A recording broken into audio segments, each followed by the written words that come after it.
यूसुफ अंसारी जी के पारिवारिक कार्यक्रम में मैं शामिल होने आया हूं। परिवार के सदस्य और जिनका अभी विवाह हुआ, मैं उनको बधाई और मुबारकबाद देकर के आ रहा हूं।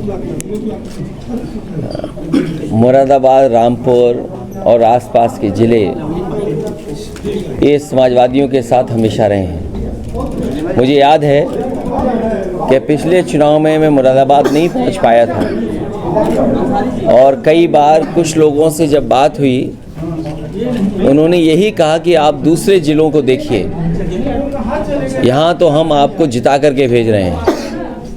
मैं मुरादाबाद और आसपास की जनता का बहुत धन्यवाद देता हूँ जिन्होंने उन परिस्थितियों में समाजवादी पार्टी की मदद की और समाजवादी पार्टी के एक एक प्रत्याशी को जिताने का काम किया। हालांकि यूसुफ अंसारी साहब 2 बार बहुत करीब से रह कर के नहीं जीत पाए। वो परिस्थितियां आप बेहतर समझते होंगे। मुझे उम्मीद है कि आने वाले समय में यहाँ आसपास के जितना भी इलाका है, क्षेत्र है, वो एक बार फिर समाजवादी पार्टी के साथ खड़ा दिखाई देगा। जब से बीजेपी की सरकार आई है, अन्याय लगातार बढ़ता जा रहा है और अन्याय चरम सीमा पर है।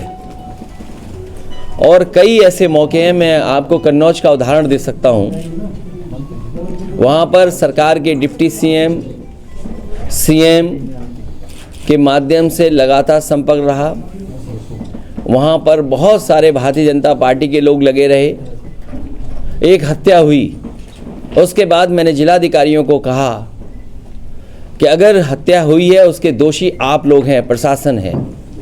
और ये बात मैंने इसलिए कही कि अगर प्रशासन सही समय पर न्याय दे दे तो घटनाएं नहीं होंगी। प्रशासन पूरा भारतीय जनता पार्टी के इशारे पे काम कर रहा है और कई जिलों में भारतीय जनता पार्टी का पदाधिकारी बन के काम कर रहे हैं। वो रामपुर हमारे बगल में आदरणीय आजम खान साहब बैठे हैं,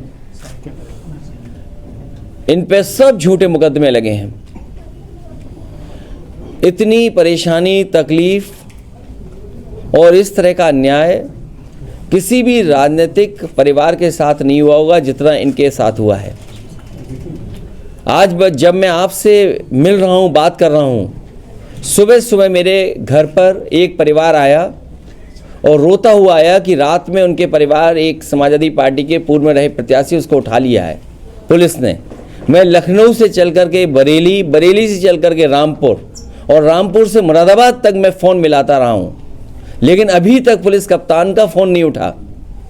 सोचिए, अगर पुलिस के अधिकारी भारतीय जनता पार्टी के पदाधिकारी बन जाएंगे, उनसे क्या न्याय की उम्मीद करेंगे आप? और ये एक घटना नहीं है। झांसी में दीपक यादव जो घटना में नहीं था, कहीं मौजूद नहीं था, सीडीआर में कहीं नहीं। आजकल तो इतना कुछ है, साइंटिफिकली आप टेक्नोलॉजी से प्रूव कर सकते हैं कौन कहाँ किस समय था। वो मौके पे नहीं हो, उसको जेल भेज दिया। ईडी, सीबीआई, जितनी भी संस्थाएं, वो सब पीछे लगा दी। रमाकांत यादव, मैं कितने नाम लूँ जो समाजवादी पार्टी के लोगों पर झूठे मुकदमे लगे हैं। ये भारतीय जनता पार्टी ने जो नई परंपरा चलाई है, ये लोकतंत्र को खतरा पैदा कर रही है। लोकतंत्र में ये स्वस्थ व्यवहार नहीं है कि आप अपने पॉलिटिकल लोगों पर झूठे मुकदमे लगाएं। मुझे याद है जिस समय बिजली विभाग का प्रोविडेंट फंड, उनके कर्मचारियों का एक प्राइवेट कंपनी में इन्वेस्ट कर दिया गया था। वो कंपनी जब भाग गई, कंपनी जब लॉस में चली गई, तो उस समय जिन अधिकारियों ने फैसला लिया था उनको जेल भेजा गया था, उनके खिलाफ कार्रवाई की गई थी। मैं इन्हीं भारतीय जनता पार्टी के लोगों से पूछना चाहता हूं, LIC, state bank of India और न जाने कितनी संस्थाओं का पैसा अपने सबसे प्रिय उद्योगपति को लगा दिया। आज कई लाख करोड़ का घाटा हो गया है। क्या उन अधिकारियों को भी जेल भेजा जाएगा जिस तरीके से प्रोविडेंट फंड को भेजने वाले अधिकारियों को सालों साल जेल रखा गया था? क्या भारतीय जनता पार्टी SBI, क्या भारतीय जनता पार्टी LIC के बड़े अधिकारियों को जेल भेजेगी? क्योंकि उत्तर प्रदेश में एक उदाहरण है कि अगर आपने किसी प्राइवेट कंपनी में इन्वेस्ट कर दिया है सरकार का पैसा और वो प्राइवेट कंपनी अगर भाग गई है तो उस समय के अधिकारियों ने जिन्होंने फैसला लिया उनके खिलाफ कार्रवाई हुई, जेल भेज दिया गया। क्या इस तरह जो लाखों करोड़ रुपया डूब गया केवल 2 कंपनियों में, क्या उनके SBI के, क्या LIC के बड़े अधिकारियों को जेल भेजा जाएगा? और देश को तो सपना ये दिखाया जा रहा था कि दुनिया में वो सबसे बड़े उद्योगपति बन जाएंगे, नंबर 1 पर उद्योगपति होंगे। लेकिन आज जब सूची देखते हैं तो 20 की सूची में भी वो नाम नहीं आ रहा है।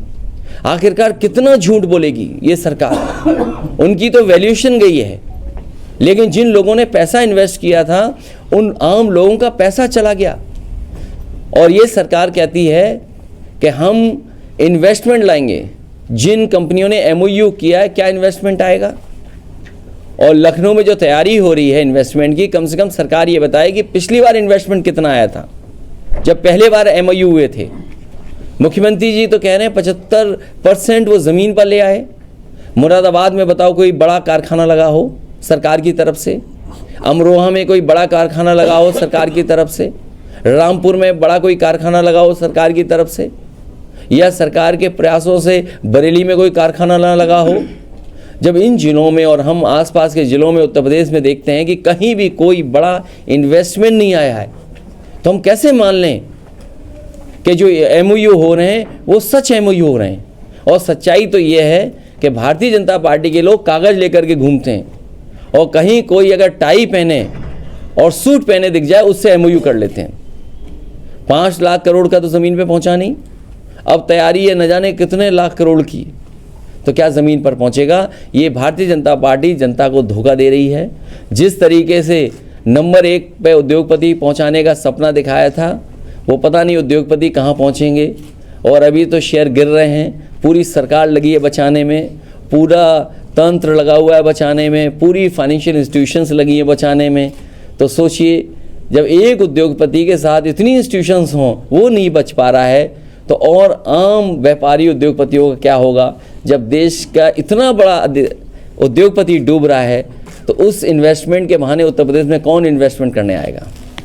सर, जो बड़े उद्योगपति हैं, क्या आप चाहते हैं कि जो ये सब हुआ है, शेयर गिरे हैं और जो आरोप लग रहे हैं, क्या आप चाहते हैं कि उनके खिलाफ जांच हो इस तरह के फंड के? देखिए, उत्तर प्रदेश सरकार ने एक उदाहरण दिया था और बीजेपी की सरकार का एक उदाहरण है कि जिस तरीके से सरकार के कर्मचारियों का प्रोविडेंट फंड DHFL कंपनी में इन्वेस्ट किया था और ये सोच करके कि ये DHFL से ज़्यादा मुनाफा मिलेगा उन्हें, लेकिन वो कंपनी फेल हो गई और इस पर जांच हुई। उस समय के जिन अधिकारियों ने DHFL में पैसा इन्वेस्ट किया था उन्हें जेल भेज दिया गया था, सालों साल जेल रहे।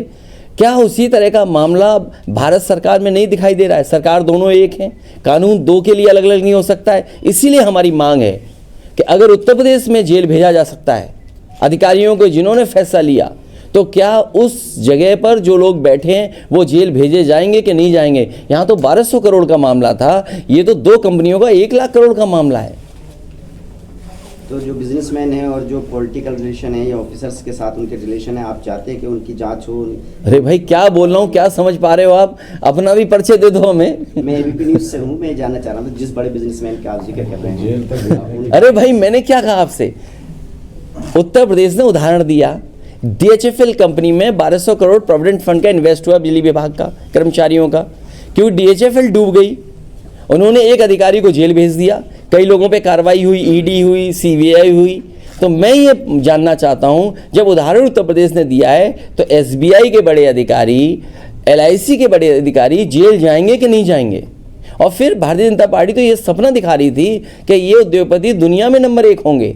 ये जो सपना दिखाया उनका तो वैल्यूएशन गया है, लेकिन न जाने कितने आम लोगों का पैसा डूब गया। और तब जब सभी फाइनेंशियल इंस्टीट्यूशंस उसको बचाने में लगी है, सरकार बचाने में लगी है, तब वो उद्योगपति नहीं बच पा रहे। और प्रधानमंत्री जी से, भारतीय जनता पार्टी से कितनी मित्रता है, ये अलग बात है कि वो उद्योगपति हैं, लेकिन कितनी करीबी मित्रता है आपसे बेहतर कौन समझेगा? और नहीं मानते, कोई NDTV का पत्रकार होगा, वो बेहतर समझता होगा। यहाँ पर NDTV तो उन्होंने खरीद लिया। अरे ये बात तुम क्यों नहीं कहते हो यार? जोर से कहो ना, बात जाए यहाँ से अंदर तक। जी कल एमएलसी चुनाव का रिजल्ट आया, उससे कितना अरे बीजेपी बेईमान पार्टी है, अब बेईमान पार्टी से क्या उम्मीद करोगे? अब अधिकारी चुनाव लड़ेंगे। आपने रामपुर का लोकसभा का चुनाव नहीं देखा? रामपुर में वोट निकलने नहीं दिया पुलिस लगा करके।